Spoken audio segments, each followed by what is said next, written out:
स्वागत है जी, स्वागत है, स्वागत है जी, स्वागत है।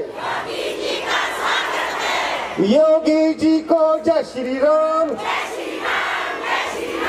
योगी जी को जय श्री राम, मोदी जी को जय श्री राम,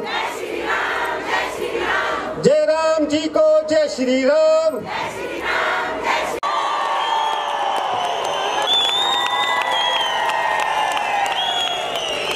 लोकेंद्र जी आप आगे बढ़ो, लोकेंद्र जी आप आगे बढ़ो। भारत माता की, भारत माता की। मैं सबसे पहले इस क्षेत्र के देवभूमि से जुड़े हुए जो पूज्य देवगण हैं, यहाँ पर पूज्य कुंडी जलजी देवरी से यहाँ के देवता समसरी महादेव, बूढ़ी नागिन, दुर्गा माता, जोगेश्वर महादेव, इन सभी के चरणों में नमन करते हुए मैं आप सबका हृदय से अभिनंदन करता हूं। वास्तव में कितना चुनौतीपूर्ण आप सबका जीवन है और उस सब के बीच प्रकृति की चुनौतियों का सामना करते हुए आस्था को सुदृढ़ बनाए रखते हुए देश की सीमा के लिए यहाँ के वीर योद्धाओं का जो योगदान है वह अभिनंदनीय है। मैं इस धरती को नमन करता हूं। भाइयों बहनों, मैं उत्तर प्रदेश से आता हूं। मर्यादा पुरुषोत्तम भगवान श्री राम की पावन धरा से।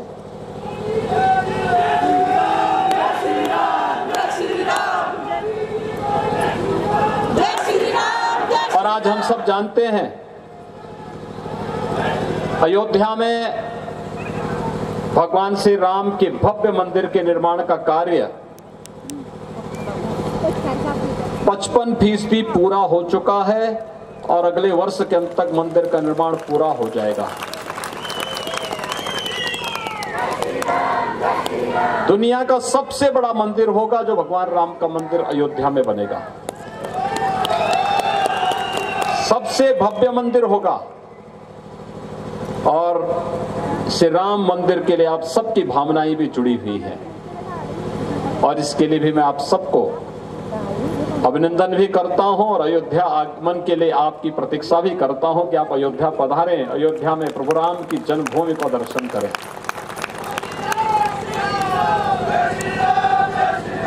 भाइयों बहनों, हिमाचल प्रदेश आज विकास की एक नई ऊंचाइयों को प्राप्त कर रहा है। प्रधानमंत्री मोदी जी का मार्गदर्शन और नेतृत्व, यहां के लोकप्रिय मुख्यमंत्री श्री जयराम ठाकुर जी का नेतृत्व, भारतीय जनता पार्टी के राष्ट्रीय अध्यक्ष माननीय श्री जगत प्रकाश नड्डा जी का मार्गदर्शन और हिमाचल प्रदेश की ही माटी के सपूत युवा नेता से अनुराग सिंह ठाकुर के यशस्वी मार्गदर्शन में आज हिमाचल प्रदेश विकास की एक नई ऊंचाइयों को प्राप्त कर रहा है। कोई प्रदेश जब विकास करता है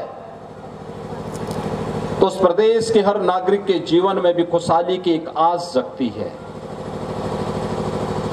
ऐसे ही जैसे आज भारत विकास कर रहा है तो पूरी दुनिया के अंदर रहने वाले भारतवंशियों के मन में एक नया विश्वास जागृत हुआ है। एक विश्वास इस बात का जागृत हुआ है कि भारत अब पिछलग्गू राष्ट्र नहीं, भारत दुनिया का नेतृत्व करता है और नेतृत्व करना की क्षमता आजादी के अमृत महोत्सव वर्ष में इससे ज्यादा देखने को और क्या मिल सकती है। जब ये देश 1947 में आजाद हुआ होगा, उस समय हमने नहीं देखा, लेकिन जब देश अपनी आजादी का 75 वर्ष पूरा होने का जश्न मना रहा था, हर घर पर भारत के आन मान और शान का प्रतीक तिरंगा लहरा रहा था। जब भारत अपनी आजादी के 75 वर्ष पूरा कर रहा था, तब भारत पर शासन करने 200 वर्षों तक शासन करने वाले ब्रिटेन को पछाड़ करके भारत दुनिया की 5वीं बड़ी अर्थव्यवस्था बन रहा था। भाइयों बहनों, ये हर भारतवासी के लिए गौरव की बात होती है। आज दुनिया की कोई समस्या नहीं जिसका समाधान भारत के बगैर हो जाए। एक और वैश्विक मंच पर बढ़ती हुई भारत की प्रतिष्ठा और भारत की ताकत, दूसरी तरफ भारत की सुदृढ़ होती हुई सीमा। आज कोई दुश्मन भारत की तरफ टेढ़ी नजरों से नहीं देख सकता। उसे मालूम है कि अगर वो भारत की तरफ टेढ़ी नजरों से देखेगा तो उसका काम तमाम होना ही होना है। क्योंकि आज भारत के रणबांकुरे सर्जिकल स्ट्राइक और एयर स्ट्राइक करने में भी अब कोई भूल नहीं करते, किसी चूक नहीं करते और कोई देर भी नहीं करते। भाइयों बहनों, ये भारत की ही ताकत है। भारत के अंदर आतंकवाद की जन्नी कश्मीर की धारा 370 प्रधानमंत्री मोदी जी के नेतृत्व में सदैव के लिए समाप्त हो जाता है। अब आने के लोग चाहें तो जम्मू कश्मीर में जाकर के अपने लिए जमीन खरीद सकते हैं, कोई रोक टोक नहीं, क्योंकि जो अधिकार जम्मू कश्मीर के नागरिकों को जम्मू कश्मीर के अंदर होगा, वही अधिकार हिमाचल के नागरिकों को भी वहां पर प्राप्त होगा, क्योंकि वह भारत का हिस्सा है। एक भारत श्रेष्ठ भारत की ही परिकल्पना है। और भाइयों बहनों, एक और वैश्विक मंच पर प्रतिष्ठा, भारत की सुरक्षित होती हुई सीमाएं, आंतरिक रूप से सुरक्षित भारत, इंफ्रास्ट्रक्चर डेवलपमेंट के नित नए कार्य और कोरोना महामारी के दौरान भी अपने देश की जनता की हिफाजत कैसे करनी है। फ्री में टेस्ट, फ्री में उपचार, फ्री में वैक्सीन और भाइयों बहनों, हर गरीब को फ्री में राशन की सुविधा भी केवल भारत के अंदर मिली है प्रधानमंत्री मोदी जी के नेतृत्व में।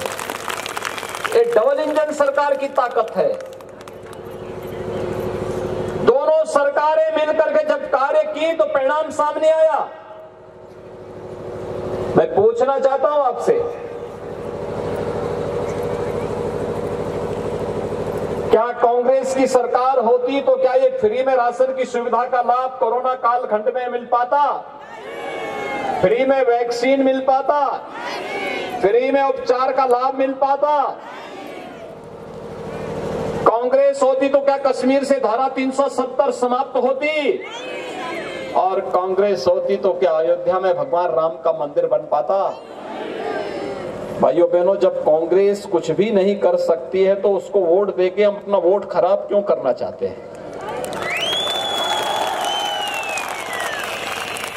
मुझे बताइए, भारतीय जनता पार्टी के नेता और कार्यकर्ता कोरोना कालखंड में जनता की सुध-बुध लेने के लिए आ रहे थे।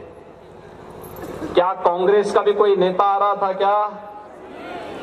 और दिल्ली से वो भाई बहन भी आ रहे थे क्या? भाइयों बहनों, जब देश संकट में होता है, दोनों भाई बहन को जनता की याद नहीं आती है, तब दोनों को नानी याद आती है। इटली में नानी, तब उन्हें इटली याद आती है, तब कुल्लू नहीं याद आता है, आनी याद नहीं आता है, तब भाइयों बहनों उनको अपना परिवार तक वे सीमित हैं। कांग्रेस के नेता केवल अपने परिवार तक सीमित है। भाइयों बहनों, आज एम्स का निर्माण हो चुका है,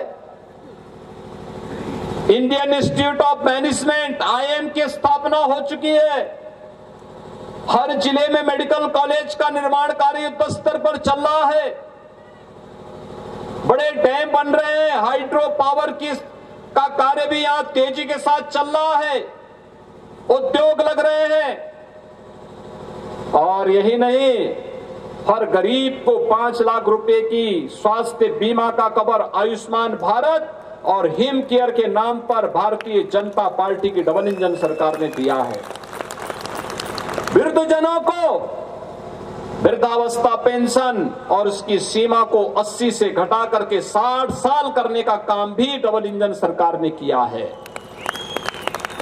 भाइयों बहनों, ये डबल इंजन की सरकार है, जहां पर बिना भेदभाव के युवाओं के लिए, अन्नदाता किसानों के लिए, बहन और बेटियों के लिए, व्यापारियों के लिए और समाज के प्रत्येक तबके के लिए शासन की योजनाएं बिना भेदभाव के तैयार हैं। डबल इंजन की सरकार का ये एक कमाल है। और इसलिए भाइयों बहनों, आप सबसे अपील करने के लिए मैं आया हूं।